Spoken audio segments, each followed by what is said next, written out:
Nick Woltemade has completed his Newcastle medical ahead of a £69 million move from Stuttgart, and they may not be finished there. Does this open the door for a world record move to Liverpool for Alexander Isak? We'll have the latest on the transfer saga of the summer.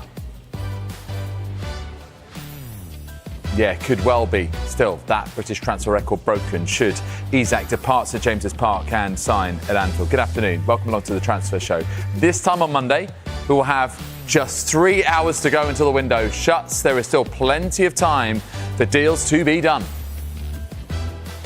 On a scale of 1 to 100, how much are you looking forward to it closing, the window closing? 101. It's nice for him to have another number 9. Somebody that has to come and take that crown away from them. Want Kobe to stay. He needs to fight for his place, and we need Kobe. Can you confirm the signing of Xavi Simons? I can confirm that we're working very hard. It's been reported today that Alejandro Garnacho is undergoing a medical here at the club. Can you confirm those reports? I know that he is around here. I think it's not possible at the moment to find a Marquez replacement. We are not finished. No, and the club is working on adding more players. Don't ask me about the rumors and the potential rivals or potential flies. So next week. It's amazing. We prepare this show, we have a meeting at 2 o'clock, and by the time we get to 4 o'clock, everything's changed because of the stories that have been developing in the last hour or so. As you can see, Chief Reporter Kaveh Soloko and James Savundra are here alongside me. But let's get straight to it with Newcastle. Have been searching all summer to find a striker, more recently as a potential replacement for Alexander Isak, and now they're on the brink of getting their man. It is the German international, Nick Woltemade.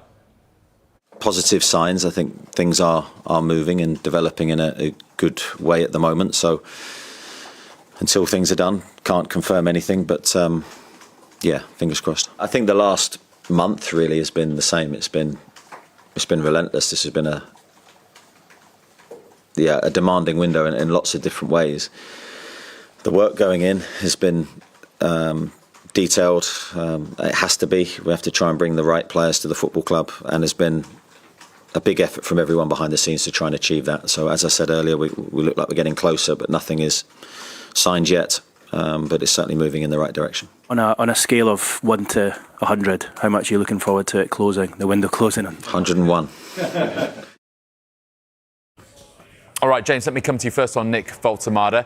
Yeah, it's nice to see Eddie Howe smiling for once. It's not been that often this transfer window. Is he a Newcastle player yet? Not quite yet. He's completed his medical. He's at St James's Park right now, completing the move to Newcastle United. Finally, it looks like Newcastle United have signed a striker. They've been searching for strikers for so long. Go back to June, they tried to sign João Pedro. They've been in the market for Brian Mbeumo as well. They've seen Hugo Ekitike go to Liverpool. Benjamin Sesko has gone to Manchester United, but they've got Nick Woltemade. It's not clear whether or not he'll be registered in time to play against Leeds tomorrow. I think Eddie Howe made clear they've probably not been able to get that done in time. So tomorrow we wait to see who starts up front for Newcastle, because we know Anthony Gordon is out suspended. But this is a really exciting signing. We can't say that he was top of the priority list in terms of where they were looking for strikers this summer, but he's a player that Bayern Munich targeted this summer. It's a good deal for Stuttgart. They signed him as a free agent last summer. They're about to make more than £64 million to sign him, but a very, very exciting striker. His former captain at Stuttgart referred to him as the 2-metre Messi Musiala. He's 1 metre 98 centimetres, but he's got a brilliant touch for a big man. He was brilliant in the Euros, the under-21 Euros. Here's the thing, right? Just on that, really, sorry to interrupt you, but there are so many big strikers now who actually have got decent touches. It's almost like that sort of description. Are there any big is strikers gone who away. have bad touches? Yeah, it's almost like he's got a bad touch for a big man. Are there any of those? In the old days, not in the modern game. Yeah, sorry, I'll let you finish, James. You're in a flow. I think this is definitely a really exciting signing. We saw him in the Euros, the under-21 Euros. He's the top scorer, played against England in that final. I think he's a player that has plenty of growth as well. He's not reached his peak, but neither of the likes of Ekitike and Sesko. I think there's a feeling that they can get to their very peak in the Premier League. And actually, one thing to note, 4 of the top 10 scorers in the Bundesliga last season will now be playing in the Premier League, if you include Omar Mamouche as well. So very close to finalising this deal. Newcastle finally have a striker, and what implications will that have when it comes to Johan Wissa, Jurgen Strand-Larsen and Alexander Isak, which I'm sure you're going to get onto. Yeah, we absolutely will too. Yes, 2 metre Messi Musiala, which is a bit of a handful to say. Of course, we mentioned it. I mean, the big question remains, what does this mean for Alexander Isak? Well, Eddie Howe and Arne Slot were both asked about him today. Have a listen to this. Difficult for me to give you any clarity on the future, Keith. I've said before, I don't know what the future holds in that respect because I'm not dealing with it myself. I've got no update from what I spoke about the other day. I'm concentrating on trying to bring players to the club. That's very nice for Eddie because Anthony Gordon is suspended and Isak has not been training with the team a lot, so it's nice for him to have another number 9. What about in general terms, though? How likely do you feel you are to add to your squad, whether it's another striker, whether it's a centre-up, whatever?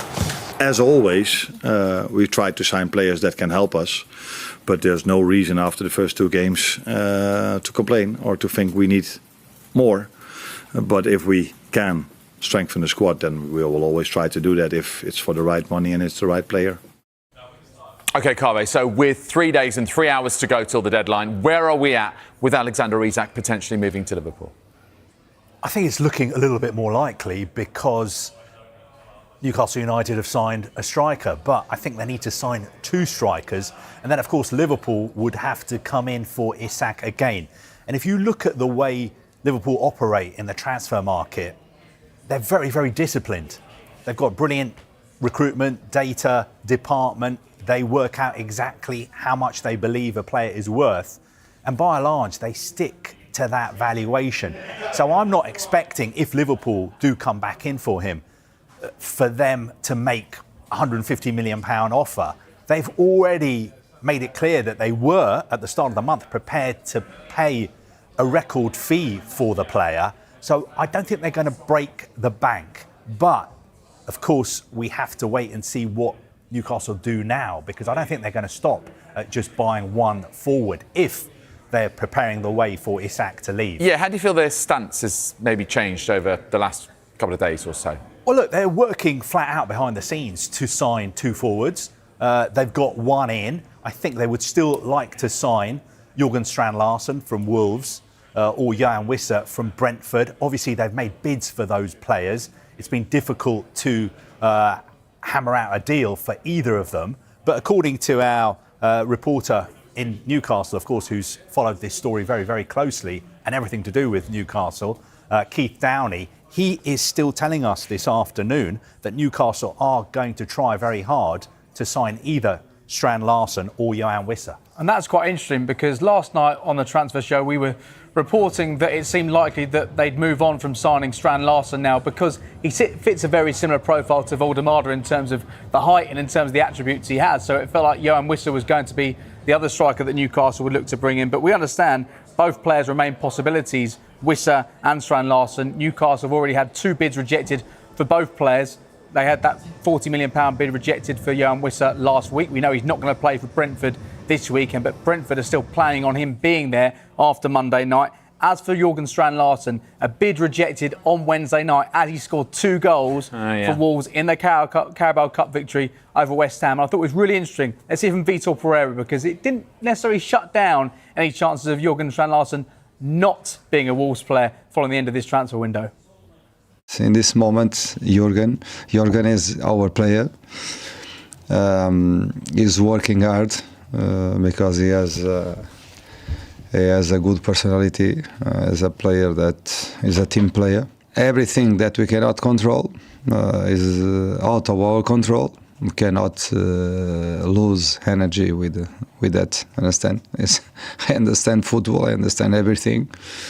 But in this moment is a moment to think about the team.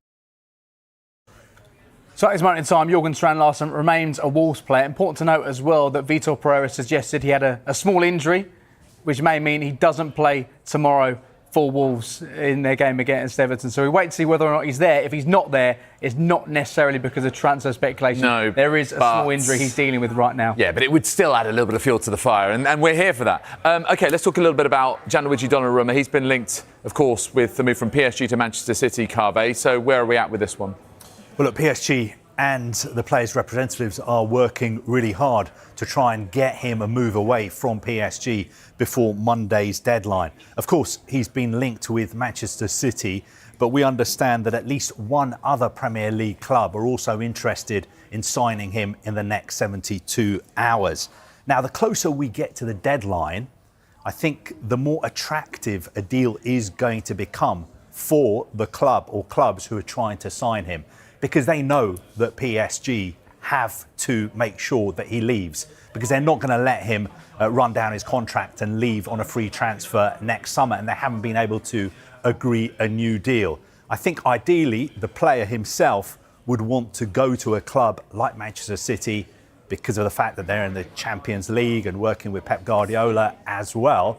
But the information we're getting from Manchester City is, yes, they did make an inquiry, but they're not going to be signing another goalkeeper unless Ederson leaves. But City, not the only Premier League club interested in Donnarumma. And if he was to come to the Premier League over the next 3 days, I think he would be the big story of the next few days, because, you know, a lot of people think he is the best goalkeeper in the world. Yeah, and it's interesting because, as you say, as time ticks on, it's almost like this develops into a little bit of an optical illusion. These doors appear to maybe different destinations. I wonder, Carve, could one of them maybe be Old Trafford, do you think? Give United fans some hope. They need some hope. I think...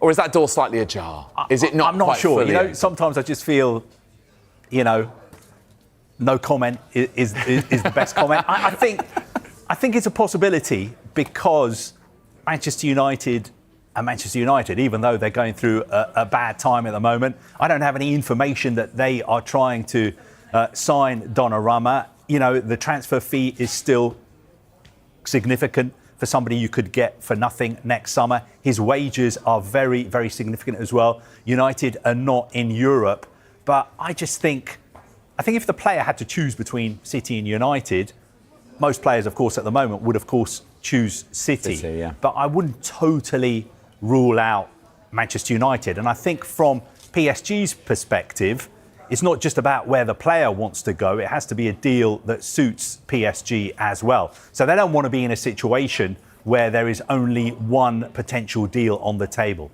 OK, let's move on to Tottenham, shall we? They're close to completing the signing of Xavi Simons from RB Leipzig in a deal worth more than £51 million. Thomas Frank has been teasing Spurs fans a little bit today. Here he is. Can you confirm the signing of Xavi Simons? I can confirm that we're working very hard to get someone over the line. That I can confirm. But right now, I'm happy to speak more about Jet and other players that are inside the Tottenham squad. OK, there's nerves because of obviously other deals, but do you think the fans potentially might get good news later today then?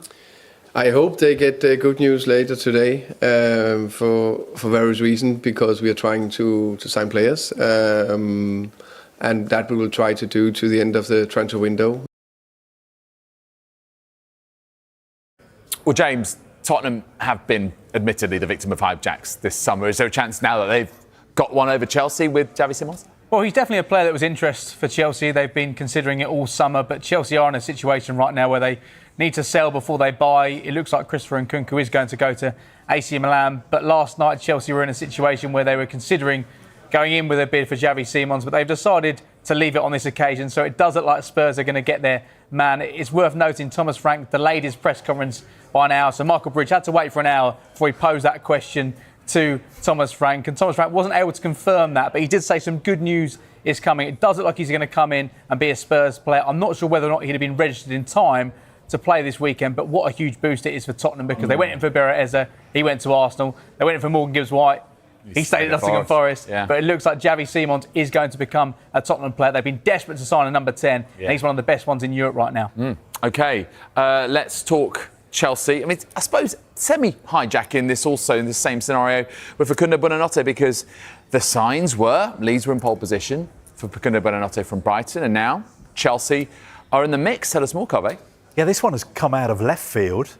Actually, I think it's come out of Fabrizio Romano, who first reported it this afternoon. But really a strange one. Nobody was talking about Chelsea going for Buonanotte, but they are in talks to sign him. It is a straight loan deal, no obligation, no option. And Chelsea are now the favourites to get him ahead of clubs like Leeds United and Borussia Dortmund. Of course, Chelsea have a really, really good relationship with Brighton. I'm going to have to go and check the number out, but I think over the past 2 or 3 years, 16, 17, 18 players or members of staff have moved from Brighton I was going to say players to Chelsea. Yes, we'll say, including members of staff. I think it's 16, 17, something like that. Yeah. So it's a well-trodden path from Brighton to Chelsea. I think from Brighton's perspective, they want the player to go out on loan to get some more experience. He was on loan at Leicester City, and he's also somebody who can play as a number 10. That is something that Chelsea are looking for. One of the reasons they were trying to sign Xavi Simons. Also, could this be a move made because they're aware that Cole Palmer is injured? I know he's not going to feature tomorrow. He's not going to be involved in the England squad either. We have to wait and see how serious his injury is. But maybe in the short term, they're thinking we need to bring a number 10 in, and financially, this makes sense because it's just a straight loan. And talking of attacking creative players, Alejandro Garnacho to Stamford Bridge. What's the latest on that one? I think that's basically done. We said last night that a fee was agreed, £40 million. Enzo Maresca was asked about him today at Chelsea's training ground. Maresca said, yes, he's here. I don't know where he is. So you'd imagine he's having his medical, which he was due to have today. Once that's done, he'll do all his media, in-house media with Chelsea. And then we're expecting the official announcement, as long as there are no issues with the medical. OK, so that one looks like it is on the tracks. Thank you very much indeed for the moment, Carve and James. And on the way, bold comments from Oliver Glasner regarding the future of Mark Gay. And Ruben Amorim opens up on the situation surrounding Kobbie Mainoo. This is The Transfer Show. We're back in a couple of minutes.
Liverpool fans, listen up. This one may not go your way. Crystal Palace manager Oliver Glasner believes it's too late for Mark Gay to leave the club. Gay has been a target for Liverpool this summer, but Glasner thinks that a move is no longer possible with just 3 days remaining until this summer window closes. From my side, and it's Friday and the window closes on Monday, he has to. He has to, because it's not possible, or I think it's not possible at the moment to find a Mark Gay replacement who can play straight in the Premier League, being a starter for Crystal Palace, being consistent. And when we see, I think, our foundation, or the foundation of the success we had in the last couple of months, and also the foundation of going into the group stage, is our defence. OK, so, Carve, what's your understanding of the Mark Gay situation as we stand with 3 days to go? Well, Oliver Glasner is being very, very clear there. Mark Gay, he is not leaving. He has to stay at Crystal Palace. Now, Glasner is very close to Mark Gahey. Mark Gahey is a key player for him. And under absolutely no circumstances does he want Gahey to leave. And he made that clear. But here's the thing. What happens if Liverpool pick up the phone and make an offer for Mark Gahey in the next few days? Because then Crystal Palace would have a big decision to make, because Steve Parish, the chairman, has made it very, very clear. They cannot afford to let Mark Gahey leave for nothing next summer. And I think behind the scenes, Crystal Palace have been working to identify potential replacements. So if Gahey was to leave, lots of ifs here, if he was to leave, I'm sure Crystal Palace would get replacement in anyway. Yeah, there has been some good news for Crystal Palace, hasn't there? Yeah, finally, they've made their third summer signing. They've waited a long time for this one, but Jeremy Pino is now a Crystal Palace player. This announced this afternoon. He signed a 5-year deal after moving from Villarreal, £26 million for the Spanish international. And his record in terms of goal contributions at Villarreal, really, really impressive. 45 goal contributions in 175 appearances. He helps fill the void left by Iber Eze. Clearly, it's going to be impossible to do that on his own. But he's one of a number of players they've looked at in attacking areas, but they are very excited about this player. Plays in a very similar area to the pitch as Iber Eze, but clearly slightly different player. Yeah. Any more incomings due at Selhurst Park, James? There will be. We were reporting yesterday that there could be as many as 4 or 5 incomings, especially if Mark Gay was to depart. That's not the information we have right now, but they're very interested in signing Christoph Baumgartner from RB Leipzig. He's an attacking midfielder, an Austrian that Oliver Glasner would love to bring to Selhurst Park. The only difficulty is, we spoke about Xavi Simons. Well, he was a teammate of Baumgartner at RB Leipzig, and it feels unlikely at this stage RB Leipzig would want to let both of them go in this transfer window. So one to watch, but Palace really interested in signing him. At the same time, we mentioned Mark Gay replacements. Well, Crystal Palace are looking to sign a centre-back anyway. If Gay was to depart, they'll sign 2. They're going to sign a young centre-back. That's their hopes. And the player they're looking at right now, JD Camvot from Toulouse. Now, the two clubs, Crystal Palace and Toulouse, are very close when it comes to an agreement. It now appears that it's up to the player whether or not he wants to move to Crystal Palace or not. It's understood he's turned down a number of Premier League clubs already, and there may be some big clubs in Europe that may try to sign him next summer. So we wait to see whether or not he is tempted to move to Selhurst Park this summer. And that move isn't linked to Mark Gay. They're going to try and sign 2 centre-backs if Gay was to depart, but definitely one to watch for the future. OK, let's move on to Manchester United. They've spent big this transfer window. Still work to be done on getting players out of the club. Ruben Amorim gave us this update on Kobbie Mainoo, Alejandro Garnacho and Rasmus Højlund. Until it's official, I cannot say much. I want Kobbie to stay. He needs to fight for his place, and we need Kobbie. So that is not going to change. The rest, I don't know how he's going to finish. I understand that the players that are not playing in this moment are disappointed, but everyone has the same. Will have the same opportunity to play. You have to fight during the week. From United to Brentford, big news coming out of G-Tech. What's happening, James? Big bid has gone into Borussia Dortmund for Max Bayer, a bid in the region of £45 million. It's now on the table. It's up to Dortmund to decide. Brentford haven't been shy in terms of spending money this summer. A lot of money's come in, of course, from selling Brian Mbeumo. They've got Dango Ouattara for more than £40 million from Bournemouth. But we wait to see what happens here. We know that they're looking to sign a striker, and what could happen if they get Max Bayer in? What could that mean for Johan Wissa? Yeah, and also Marco Asensio. Potentially, could he return to Villa Park again on loan? We will see. We'll discuss that one in more detail at 7 p.m, where the transfer show returns. Thank you to Carve, thank you to James. We're back with Total Football after the break. Stay with us.